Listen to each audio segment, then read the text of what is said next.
Pilipinas, magandang araw po sa inyo, ka-coffee. Breaking news, ka-coffee. Abay si Tatay Digong, oy tatay mo kinasuhan ng panghahalay. Hindi ko nababanggitin yung term, R-A-P-E. R-A-P-E. Masasensor tayo eh. Kinasuhan po ng panghahalay itong si Digong. Oy, nabigla tayo dito, ka-coffee ha. Nabanggit din ito, ka-coffee, kanina sa pagdinig dyan sa Senado.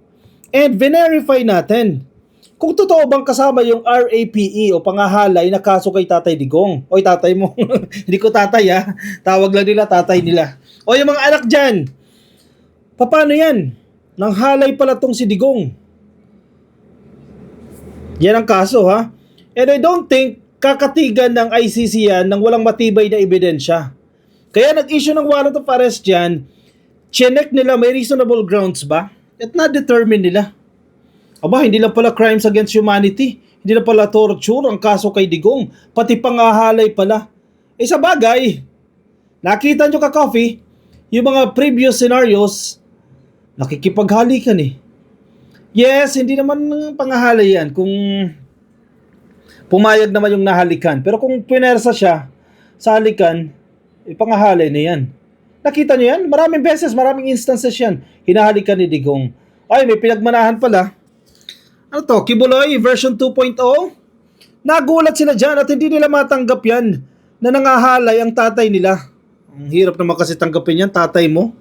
Nangahalay pala. Kawawa naman yung mga kababaihan na biktima. Again, inosente pa sila dyan hanggat di pa sila napapatunayan. Pero na-determine na po ng International Criminal Court ang reasonable grounds. Nakitaan nila, kumbaga ang term natin yan dito sa Pilipinas, probable cause. Kaya nakapag-issue ng warrant.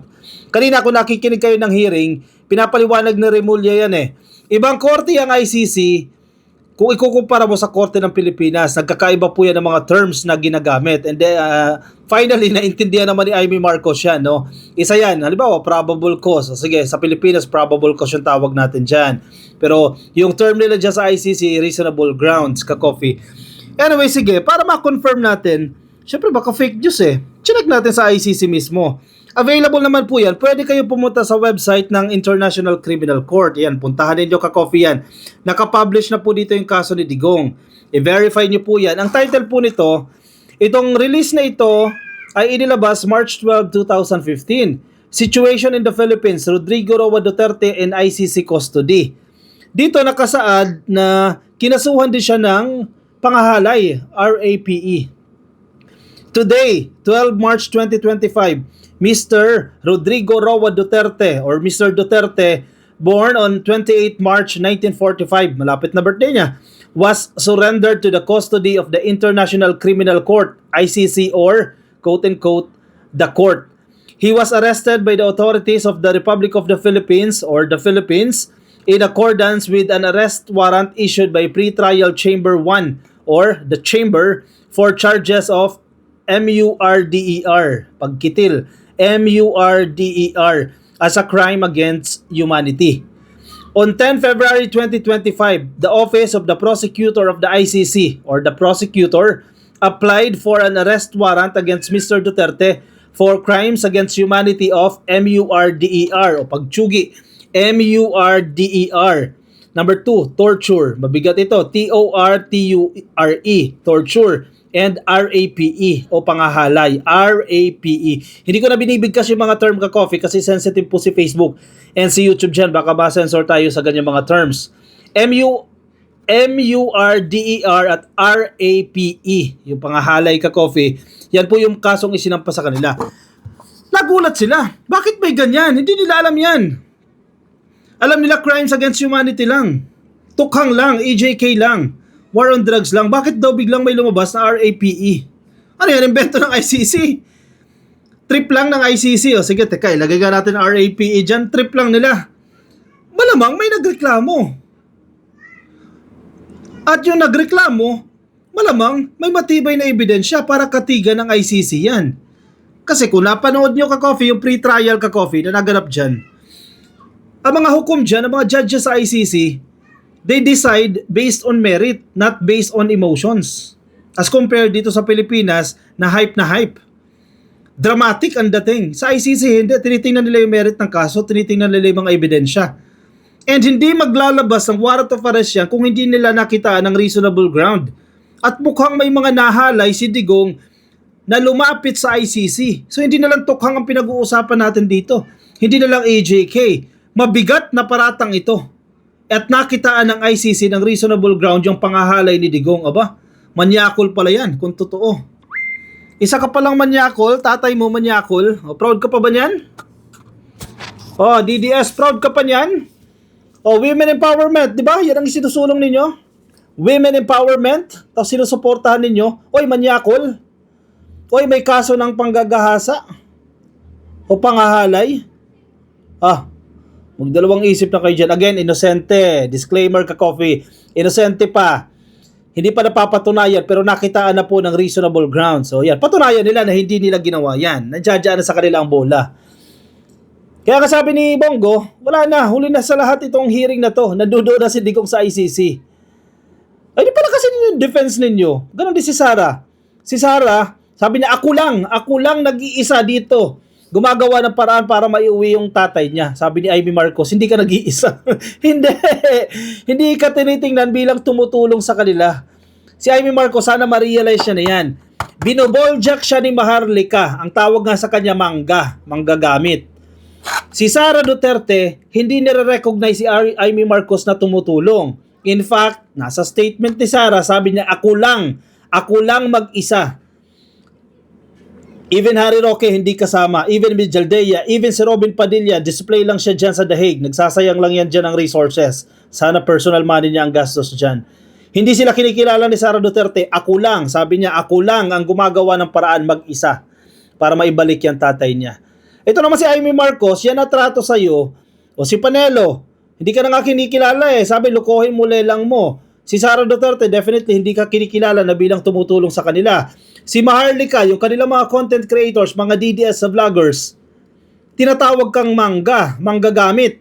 Pero ikaw, sige ka pa rin dyan. Hindi ko alam kung laro mo yan o kung ano man. Pero, imbis na pagtanggol mo yung kapatid mo, imbis na suportahan mo yung kapatid mo, pinapahiya mo yung kapatid mo. Para kay Digong. Tama ba yan? Kawawa ka rin dyan. Lugi ka rin dyan, Amy Marcos. Binibira ka din. On 10 February 2025, nag-apply po itong Office of the Prosecutor ng ICC ng warrant of arrest laban kay Digong, which eventually nga inagrant po yan. Dito po sa mga kasong MURDER, torture at panghahalay, RAPE. The chamber, composed of presiding judge Julia Antoniela Motok and Judge Rain Adelaide Sophie Alapini Gonzu and Maria del Socorro Flores Lira, assessed the material submitted by the prosecution and found reasonable grounds to believe that Mr. Duterte is individually responsible as an indirect co-perpetrator for the crimes against humanity of MURDER allegedly committed in the Philippines between 1 November 2011 and 16 March 2019. Malinaw ha, nakitaan ng reasonable grounds. Aba, ang manyakol, nakitaan ng reasonable grounds. Paano nyo lulusutan ngayon yan? Biglang bumigat ang kaso. Ang bigat nitong kaso ka, Coffee. Diba? Sabi nga nila, old adage dito sa Pilipinas, kasuhan ka na ng kung ano-ano, wag lang ang RAPE. Diba? Kasi wala ka na mukhang maiharap dyan eh. Kinasuhan ka RAPE. Pagtanggol nyo, DDS. Sige. Ang linis ng tatay nyo, ha? Bigat pala ng kaso. Malungkot ang DDS ngayon. Yung iba medyo natuwa dahil sa investigasyon. Marami daw lumabas. May mga nababasa akong analysis. Nakatulong daw sa kanila yung investigasyon na yan. Pero si Bongo hindi siya convinced kasi baliwala na yung hearing na yan. Sabi din ni Amy Marcos, hindi niya pa alam kung magkakaroon ng next hearing. Tapos na yung hearing ka, Coffee eh. Napagod daw si Amy Marcos, gusto niya kumain. Hindi na pa alam kung kailan ang susunod na hearing, pero may mga nag-show ng intent daw na gusto raw nila mag-testify, etc. No? Pero wala pa pong address. Wala pang date ka, Coffee, kung kailan magaganap yan. Kala ko ba busy kayo sa kampanya? Bakit nag-hearing kayo? Pero impeachment ayaw yung dinggin. Anyway, may nilabas pong survey ang SWS. Ayan, for sure nabalitaan nyo na ka, Coffee. Naglabas po ng survey itong SWS patungkol po sa pagtingin nila dito sa pag-surrender kay Digong dyan sa International Criminal Court. And luckily, pabor ang majority ng mga Pilipino. Ibig sabihin, gusto ng mga Pilipino na isurrender si Digong o na isurrender si Digong dyan sa ICC. O, di ba? Nagsalita na ang taong bayan. Gusto naming mapanagot yan si Digong. Ikulong yan dyan, wag na pakawalan. Yung haba-haba ng hearing doon, kung di nila madidiskartehan yan, 4 years to 5 years to 6 years, yan, tenga muna siya dyan. Taong bayan na nagsasalita, oh. Gusto namin, buti na lang, nakulong yan. Lalo na yung mga biktima ng tukhang.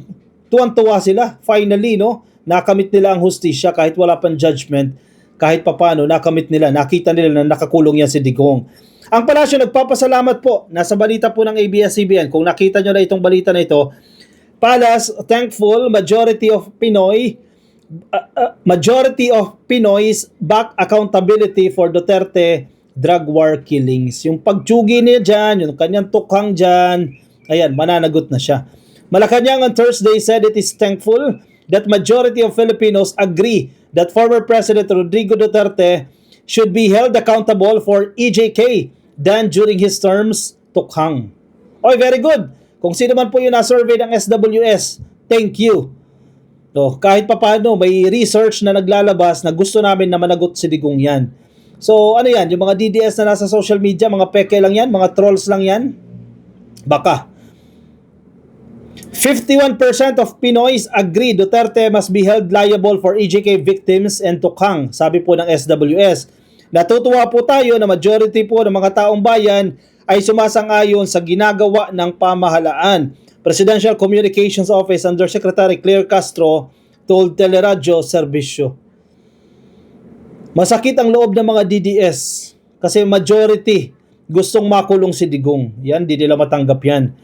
A social weather station survey conducted from February 15 to 19 showed that 51% of Filipinos believe Duterte must be liable for the drug suspects that have been natsugi under his administration, while 25% said they disagree. O, biruin mo, 51% agree, 25% disagree. Ang layo ng diferensya from 51 to 25. Diba? 25 lang yung hindi sumasang-ayon. Siguro yan mga kaibigan ni Digong. Siguro yan mga nakinabang sa tukhang. Kaya ayaw mapanagot si Digong. Pero 51%, majority ka-coffee, gustong mapanagot si Digong dyan sa tukhang na yan. Meanwhile, 14% indicated they are undecided, while 10% said they lack knowledge to give an opinion. Kung mapanood nila yung mga video, kung mapanood nila yung mga testimonya ng mga pamilya ng mga natukhang, for sure, boboto ito. Pabor para mapanagot itong si Digong. Kung napanood nyo lang yung mga kwento ng mga senior citizen, yung 70 years old na nanlaban daw, diba? Yung kinuhaan ng ID, na-verify yung identity, nilihis yung CCTV, jug, pinagbabaril. Diba? Kung mapapanood nyo yung mga testimonya na yan, for sure, boboto kayo para mapanagot si Digong. Kasi di mo naman mapapanagot dito sa Pilipinas yan. Naaabuso nila yung judicial system ng Pilipinas. Paano mo mapapanagot yan? Diyan, kahit papano, international community yan. Hindi nila basta-basta masusuhulan. Sino mag-a-attempt na suhulan ng mga judges ng ICC? Wala mag-a-attempt dyan. Diba? Mahihirapan sila dyan. Kasi hindi naman parang Pilipinas yan na dinadaan lahat sa suhol, dinadaan lahat sa takot, dinadaan lahat sa drama. Ibang-iba yan. Buti nga nagjadyaan niya sa ICC. Kasi kung dito sa Pilipinas, baka ma-impluwensyahan pa yan. Aminin man natin sa hindi ka-coffee, yan ang realidad ng justice system dito sa Pilipinas. Yung impluwensya ng mga mayayaman, yung impluwensya ng mga kakapangyarihan, nandiyadyaan pa rin yan. Diba? Kaya patas ang laban na yan, dyan sa ICC yan. Sabi nila, nabi ng mga DDSO sa comment section, bakit kasi doon yung pasinampahan ng kaso? Pilipino siya, dapat dito siya sa Pilipinas litisin. Ma'am, sir, presidente yan ng Pilipinas. Kung sinampahan niya ng kaso nung siya ay presidente, sa tingin mo ba uusad yung kaso na yan? Ibabasura lang yan sa impluwensya ni Digong, parang hindi ka namang nag-grade 1. Sabi pa ng content creator, parang kang hindi ka nag-grade 1, sabay hampas. Di ba? Ikukulong mo si Digong, presidente siya dito. Lahat ng resources at his disposal, ikukulong mo siya dito. Sasampahan mo, ano ka? bilyonaryo na magsasampa sa kanya? Anong laban ng mga pedicab driver, pamilya ng pedicab driver, pamilya ng construction worker, pamilya ng sari-sari store owner na naiwan ng mga tsinugi ni Digong? Atras yan. Kasi wala siyang resources. Kanino siya tatakbo? Kay Father. Limited lang din ang kapangyarihan ni Father. Kung sino man pong pare na tumutulong sa mga biktima ng AJK.